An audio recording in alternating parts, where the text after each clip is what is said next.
அமெரிக்காவில் ஹியூஸ்டனில் 90 அடி உயரத்துக்கு ஒரு ஹனுமார் சிலை திறந்திருக்காங்க. அமெரிக்காவில் இருக்கிறதுலேயே மிக உயரமான சிலைகளில் 3வது இடத்துல இந்த ஹனுமான் சிலை இருக்குது.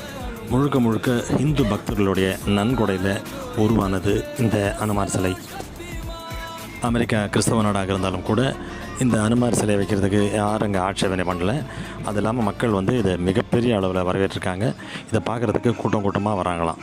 சூப்பராக இருக்குல்ல?